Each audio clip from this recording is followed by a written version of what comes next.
Cette vidéo est dédiée aux kinés de l'hôpital Raymond Poincaré à Garches qui m'ont réappris à marcher. Merci. Réfléchissons sur une action simple. Marcher. En théorie, l'être humain descend de primates qui étaient de grands marcheurs dans la savane. En pratique, l'être humain descend de la voiture ou de l'autobus et il a mal au dos à cause des vibrations dans la colonne vertébrale. D'où ma question.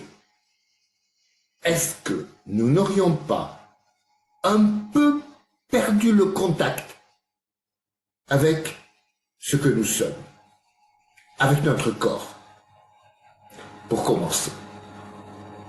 Peut-être aussi avec la nature et avec les choses simples de la vie. Simplement marcher avec ses pieds pour aller quelque part. Voilà une très bonne expérience philosophique de la prise directe avec le monde. Nous sommes faits pour marcher dans la savane, d'accord, mais peu importe la savane, finalement, nous sommes faits pour marcher, tout simplement. Ce qui compte, c'est l'usage de son corps pour se déplacer. Philosophiquement, on pourrait dire que le simple fait de marcher remet en place tout un rapport au monde. Si on y fait attention, on peut prendre conscience de toute une cascade de conséquences bénéfiques dues au simple fait de se servir de ses pieds pour se déplacer. Ceci dit, on peut se sentir très bien dans la sophistication du monde contemporain. Pourquoi pas? Tant que tout fonctionne. Mais le jour où, par exemple, on veut déboucher une bouteille et on n'a pas de décapsuleur, ou alors le tire-bouchon qu'il faudrait. Le jour où la batterie du téléphone est déchargée et qu'il n'y a rien pour le recharger. Le jour où les transports en commun sont en grève. Le jour où la neige a empêché le réapprovisionnement des magasins pendant 3 jours et que certains rayons sont complètement vides. Toutes ces expériences nous font sentir que nous sommes de plus en plus incapables de gérer nous-mêmes nos besoins naturels et nos besoins artificiels. Pour retrouver le lien avec les bases physiques et biologiques de notre existence, on ne va pas non plus partir à une opération survie pendant une semaine tout seul dans les montagnes. Le but n'est pas de devenir capable de survivre tout seul dans la nature sauvage. Ce serait plutôt de redevenir sensible aux choses simples. Être en prise directe avec le monde. Voir l'impression que cela fait. Et donc aussi avoir une idée plus juste de notre mode de vie actuel, par différence. Au début de la vie, pour commencer, apprendre à marcher est aussi important pour le bébé que d'apprendre à parler. Et d'ailleurs, l'objectif est le même, c'est pour devenir un humain. Ce qu'on appelle les enfants sauvages, d'après les quelques exemples qu'on connaît d'enfants qui ont grandi tout seuls dans la nature, au milieu des animaux, eh bien, ils ne marchent pas sur leurs jambes. Ils marchent à quatre pattes. On ne leur a pas appris les fondamentaux de l'humain. Nous avons oublié. Nous avons oublié à quel point c'était dur d'apprendre à marcher. Mais on peut s'en rendre compte si on regarde un bébé qui fait ses premiers pas. En fait, il fait surtout ses premières chutes parce que tenir un équilibre et se déplacer à l'équilibre sur ses pieds, ça c'est une technique corporelle drôlement complexe qui mobilise un très grand nombre de muscles, de capteurs sensoriels, depuis les orteils jusqu'à la tête, sans oublier le travail intense du cerveau qui doit intégrer toutes ces données en temps réel. Pour apprendre à marcher, il faut accepter de tomber, ne pas se décourager, se relever, repartir. Tiens, encore une leçon philosophique. Ça va même plus loin. Pendant qu'on marche, en fait, on tombe.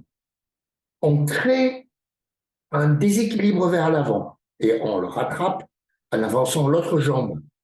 Et ensuite, on enchaîne, pas après pas, tous ces déséquilibres qu'on rattrape en contrôlant le rythme de la marche, en compensant tous les déséquilibres périphériques par des mouvements des bras, l'angle du torse, etc., etc. Drôlement compliqué, drôlement risqué.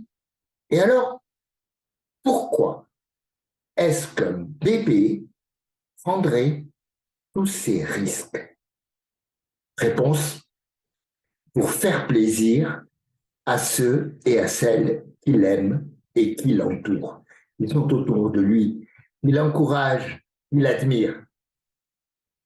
Lâchez la main de maman pour aller jusqu'à celle de papa.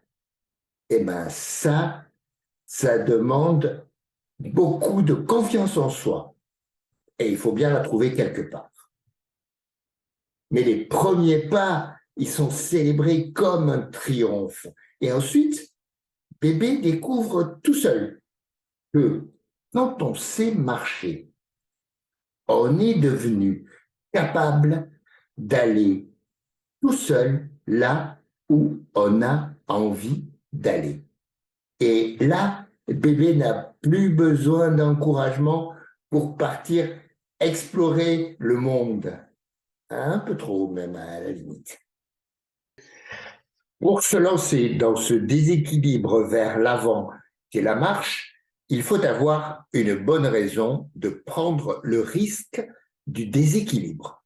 Et pour ça, dès le départ, il vaut mieux savoir où on veut aller. Observons encore le bébé qui se lance à fond.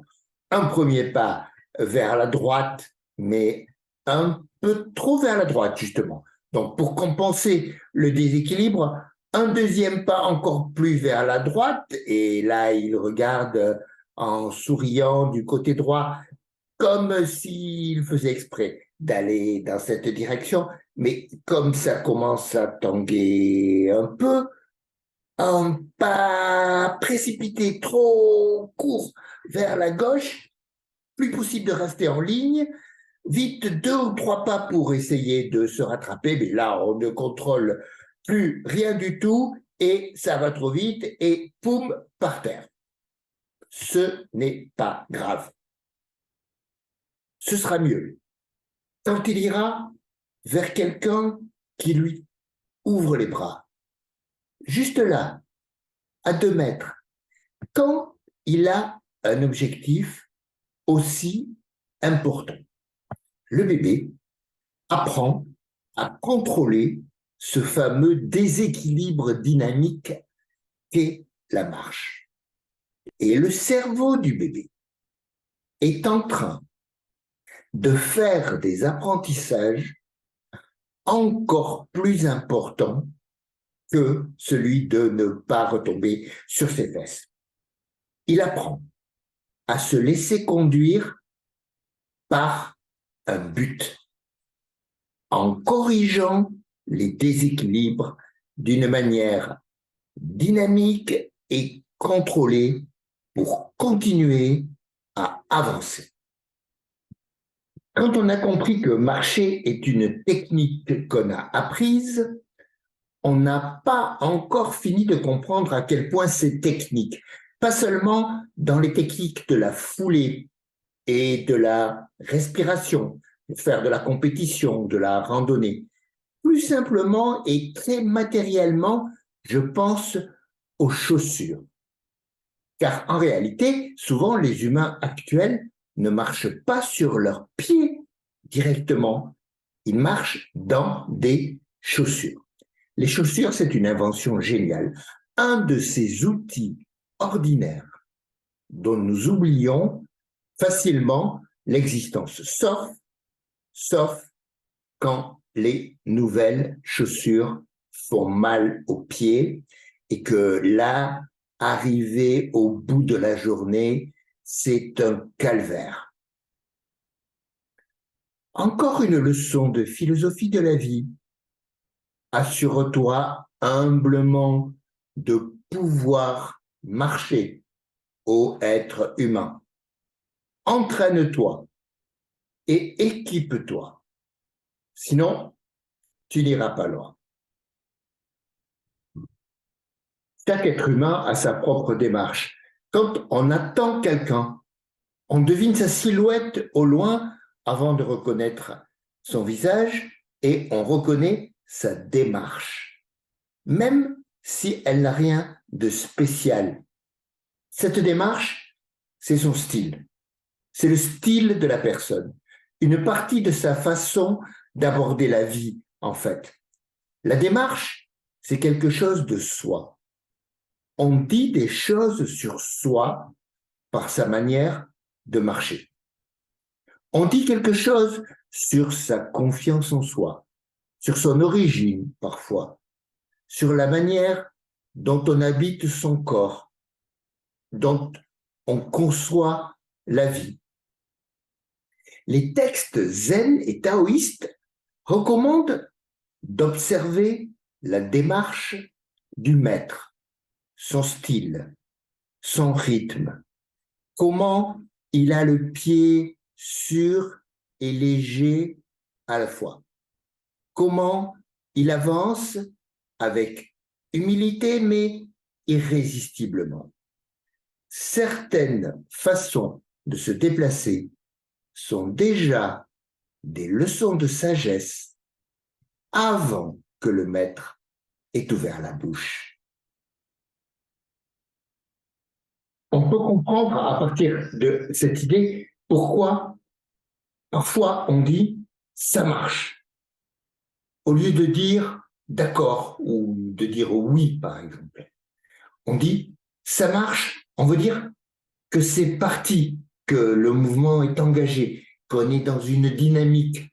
C'est parti, ça marche, on a surmonté l'inertie du démarrage. Même avec les objets qui nous entourent, de plus en plus sophistiqués, nous voulons qu'ils marchent bien. Et même, nous nous sentons le droit d'exiger d'eux qu'ils marchent. De quel droit, d'ailleurs? Exemple, j'attrape mon téléphone et rien, pas de réseau. Ou je presse le bouton de démarrage de l'ordinateur, il fait bip bip, et puis c'est tout. Il ne se passe rien, il ne démarre pas. Dans ces cas-là, on dit, je ne comprends pas, ça ne marche plus. Mais il faudrait se demander, et avant, quand ça marchait bien, Est-ce que je savais pourquoi ça marchait bien? Est-ce que je savais comment ça marche? Eh bien, en général, non. Simplement, nous avons l'habitude de cette transparente facilité des objets qui marchent bien. Tout ce qui marche autour de nous, tous les fonctionnements technologiques et sociaux, tous ceux dont nous avons besoin pour que la vie reste normale, facile, légère. Tout ça, c'est assez exaltant. C'est aussi une nouveauté dans la psychologie des humains depuis que nous ne nous baladons plus dans la savane. Et là, nous sommes portés par, disons, un optimisme technique de fond. L'idée que, globalement, ça marche, ça va marcher. Finalement, nous ne sommes pas seulement l'espèce qui marche sur ses pattes de derrière, nous sommes surtout l'espèce qui fait marcher tout un tas, une quantité énorme de machines, de dispositifs autour de nous.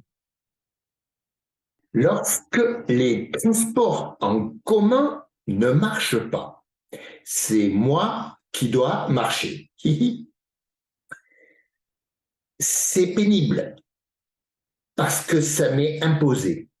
Mais c'est aussi intéressant pour retrouver un sens du réel une fois qu'on se retrouve à pied. On retrouve le sens des distances. On retrouve un rapport plus direct avec l'espace et avec le temps.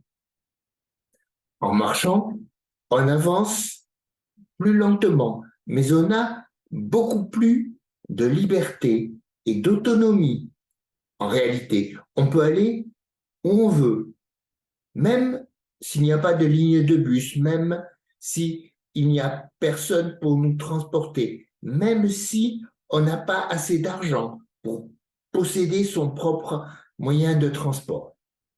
Exemple, un soir où on rentre très tard dans la nuit, après le dernier bus, ou si on refuse de monter dans la voiture du copain qui a trop bu, bonne idée ça, on se retrouve obligé de marcher, peut-être pendant plusieurs kilomètres pour rentrer chez soi. Pendant, disons, 1 heure, on va traverser des parties de la ville ou de la campagne qu'on avait déjà traversées, mais sans les voir. Là, en marchant, on va les ressentir autrement. On va ressentir la présence des gens qui sont là, même s'ils dorment, des gens qui vivent là, des arbres aussi qui vivent là, des lieux qui ont leur propre temps et leur propre espace. Alors que, en se déplaçant en voiture ou en bus, on est dans une bulle de verre avec les vitres, le pare-brise. On ne ressent pas la présence des lieux. En fait, on les voit comme à la télé, comme sur un écran. Alors marcher, ça n'est pas le même sentiment de puissance que de filer à toute vitesse dans un train, par exemple, mais c'est un sentiment d'indépendance, une espèce de libération. Un humain qui marche ne dépend du fonctionnement de rien d'autre et il peut se sentir plus libre qu'à l'ordinaire. Ça, justement, ça pourrait expliquer pourquoi les endroits qui ne sont accessibles qu'à pied, la montagne par exemple, ou d'autres zones sauvages, ces endroits, ils possèdent une certaine magie. On y respire un air de liberté. Pas seulement parce qu'il n'y a pas de goudron et de voitures, mais symboliquement. Parce que ce sont comme des zones de résistance à la toute-puissance facilitatrice de la voiture, des moyens de transport. D'ailleurs, on a parfois l'impression que les humains sont plus gentils, plus souriants, plus décontractés dans ces endroits du monde où ils ont dû venir à pied, comme si les humains s'y sentaient chez eux. Quand on marche, donc, on s'approprie le monde. Une petite promenade autour de chez soi, tout simplement. C'est un moyen de se sentir plus chez soi, de prendre conscience qu'on habite dans un vrai lieu, un vrai environnement.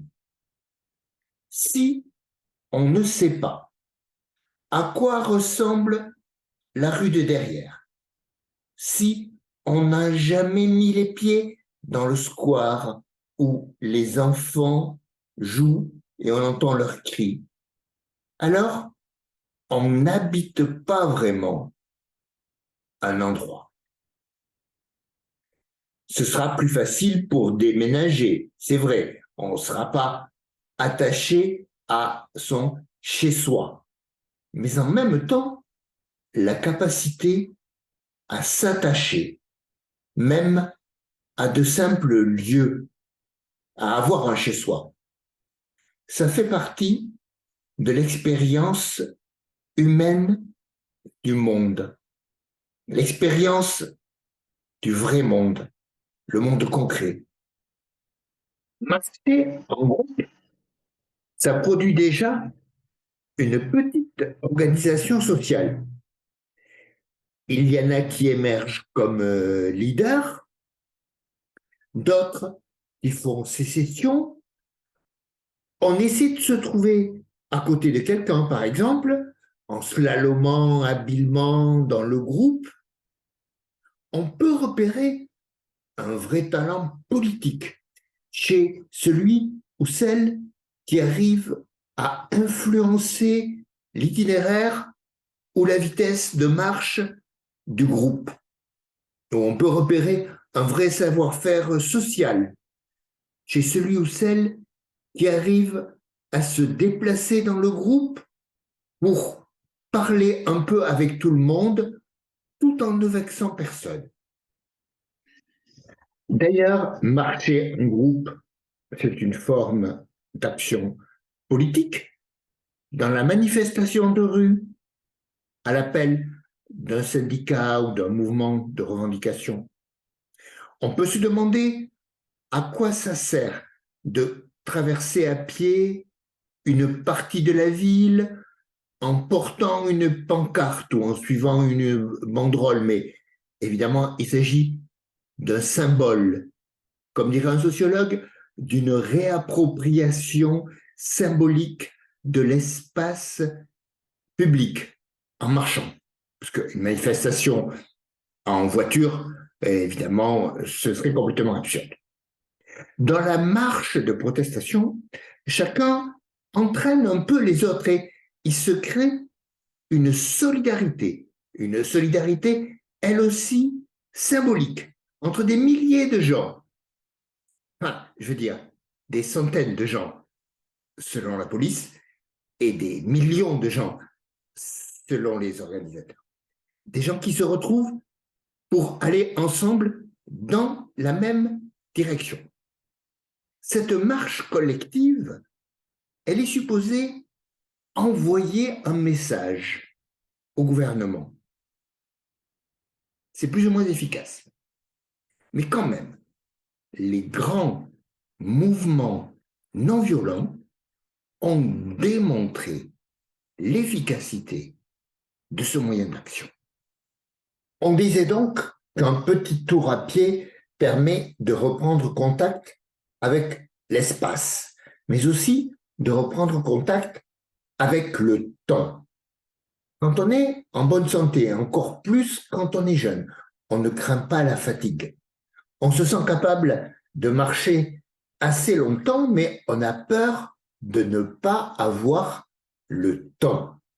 Ça, c'est parce que nous avons tellement pris l'habitude de considérer les transports comme une perte de temps, un temps qu'il faut réduire autant qu'on peut.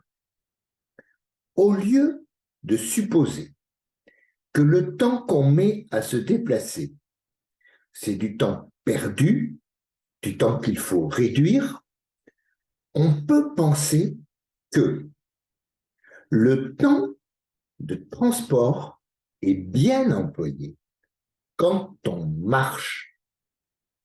Là, le temps n'a pas besoin d'être employé à autre chose, à lire ou à écouter de la musique, par exemple.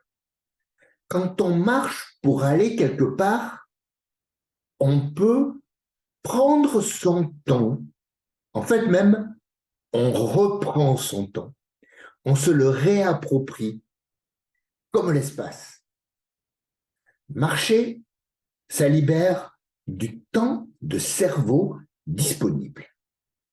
Et souvent, c'est dans ces plages de temps libérées par une activité qui semble secondaire, comme prendre une douche ou aller aux toilettes ou attendre, marcher, évidemment. C'est pendant ces moments-là qu'on a ses meilleures idées, ses idées les plus créatives ou les plus profondes, parce que là, on a arrêté de mettre le cerveau sous pression de rentabilité. On lui donne un peu d'espace, un peu de temps. En neurologie, on appelle ça le mode par défaut du cerveau. En marchant, on ne se réapproprie pas seulement l'espace et le temps, on se réapproprie son propre corps.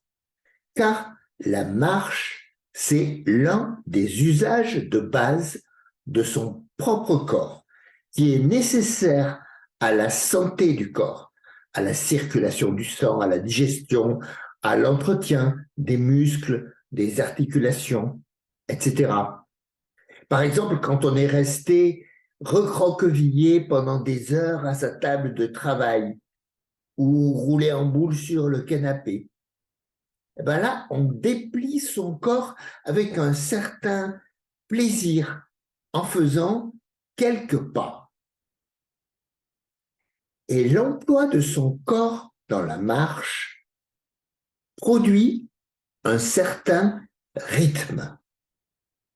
Si on essaie de marcher avec un rythme paisible et stable, ce rythme s'impose au corps tout entier, à commencer par la respiration et ensuite à l'esprit. Au bout de quelques mètres, quelques centaines de mètres, la respiration devient plus lente, plus profonde, plus consciente si on a l'habitude de marcher ou de faire du sport. Et là, l'esprit se pose. Il reprend possession de lui-même. La marche impose un certain rythme dans le rapport à soi, un rythme plus lent et plus naturel que celui qui nous est imposé par la vie moderne. Ce rythme, il peut être presque hypnotique, comme si on était bercé par sa propre marche. On passe dans un état de rêverie plus ou moins profonde, comme avant de s'endormir. Si on arrive à maintenir cet état, marcher, ça fatigue un peu le corps, mais ça repose beaucoup l'esprit. Et comme ça, c'est un vrai soin de soi. Le sentiment de fatigue après avoir marché n'est pas désagréable, au contraire, rien à voir avec la nausée et le mal de dos après un voyage en voiture ou en avion. La marche nous fait sentir notre propre corps, elle nous rend sensibles à ses besoins, à ces demandes que nous négligeons un peu trop souvent. À tout moment, mettre son corps à l'exercice et ressentir la satisfaction d'une liberté physique en exercice, se sentir exister. Par exemple, en montant par le vrai escalier. Et il est là, juste à côté de l'escalier mécanique qui monte tout seul et où tout le monde est agglutiné.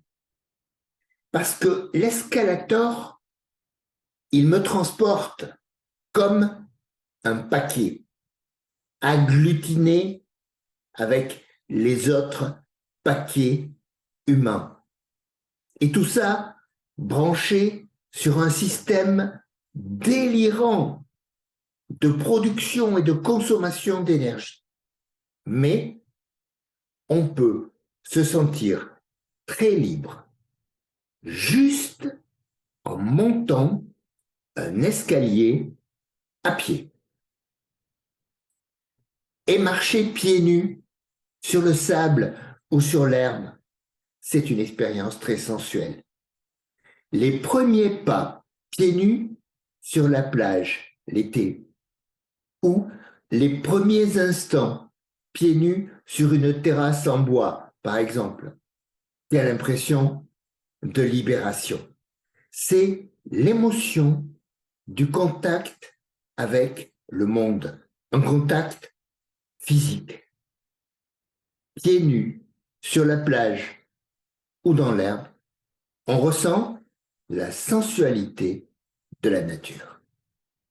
Marcher dans la nature nous remet en lien avec elle par tous nos sens, pour de vrai, pas de la même manière qu'un film qui nous montre des paysages magnifiques. Les rythmes et les cycles de la nature, avec leurs vraies couleurs, leurs vraies lumières, les vraies odeurs, les vrais bruits. Tout cela n'est accessible qu'en plein air et lentement. Les saisons, changements dans la lumière et les feuilles des arbres, ce sont des nouveautés plus importantes que celles des séries télé ou la composition des équipes de foot, parce que nous faisons partie de cette nature. Elle n'est pas simplement le décor extérieur de notre existence. Le rythme du jour et de la nuit. Les rythmes du climat, de l'ensoleillement.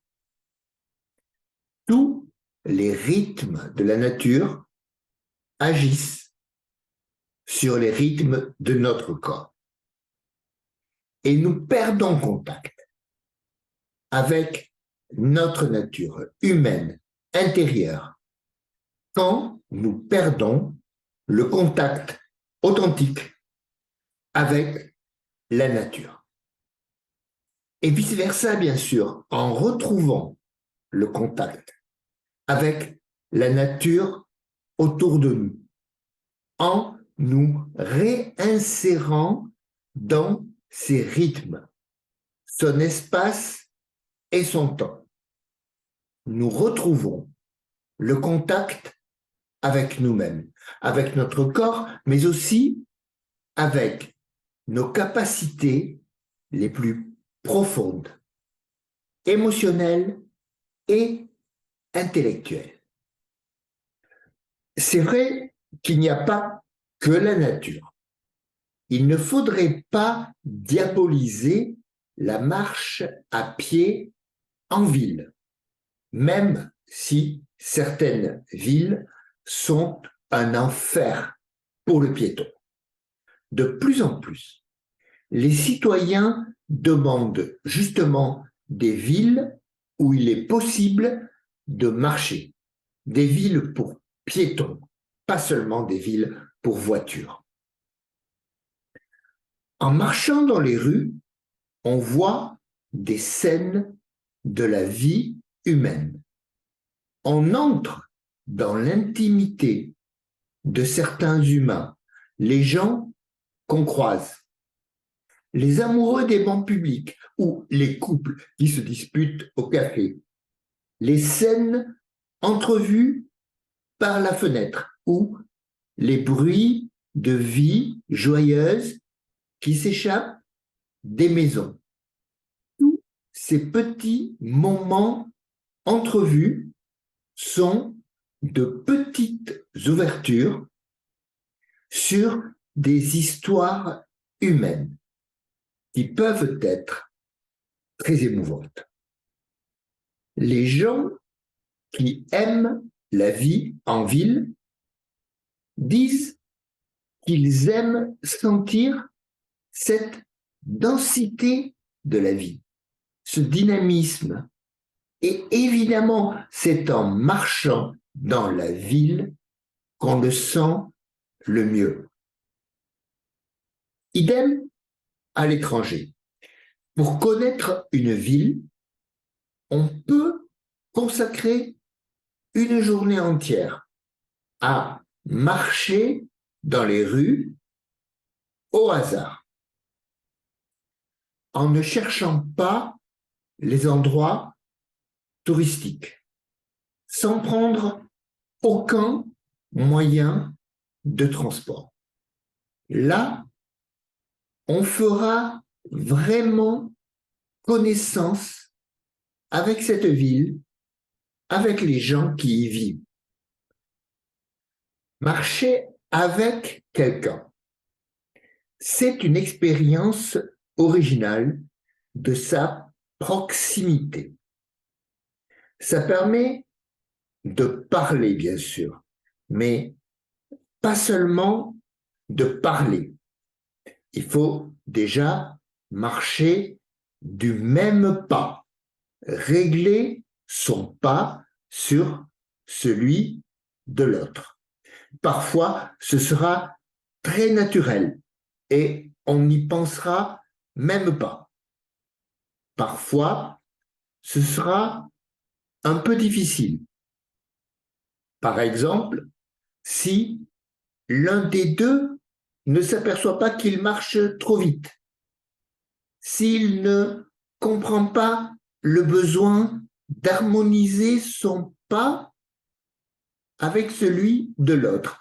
Et ça, quand même, ça n'est pas très bon signe sur sa disponibilité psychologique. Dans le meilleur des cas, marcher côte à côte s'apparente à de la danse. On ressent la force du lien créé par le fait qu'on est dans le même rythme, sur lequel se règle ensuite le rythme des paroles, celui des regards et des sourires. Et alors, juste traverser une grande ville en marchant main dans la main avec la personne qu'on aime toute une journée. Ce n'est peut-être pas aussi bien que, disons, toute une nuit dans l'intimité. Mais c'est presque aussi important pour connaître l'autre et faire vivre la relation. Tous les randonneurs le savent. Quand on a marché plusieurs jours avec quelqu'un, on le connaît bien. On a eu des occasions de voir qui il ou elle est vraiment. Beaucoup plus qu'en allant ensemble au cinéma ou au billard. Exemple, le jour où il s'est fait un peu mal à la cheville et il a exigé que tout le monde s'arrête pour la journée. Ou la manière dont on a partagé ce qu'il restait d'eau à boire le jour où on s'était perdu, où il faisait tellement chaud, on commençait à s'inquiéter. Et bien là, la durée exacte de la gorgée que chacun boit dans la dernière gourde restante, à tour de rôle, je crois que ça révèle un profil psychologique complet. Finalement, les petites occasions simples de choses vraies procurées par la marche s'ajoutent les unes aux autres pour en faire un exercice physique et intellectuel très complet, gratuit, accessible à tous. Dans certaines spiritualités, il existe même des formes de prière ou de méditation spéciales fondées sur la marche. La méditation en marchant permet de découvrir la lenteur qui est devenue rare, un vrai luxe.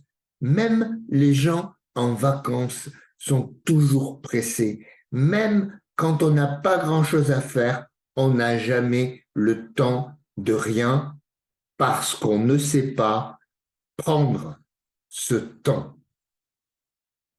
Mais chacun a le potentiel de devenir 1 heure par jour peut-être un moine errant, un sage qui médite et développe ses capacités mentales, émotionnelles et physiques.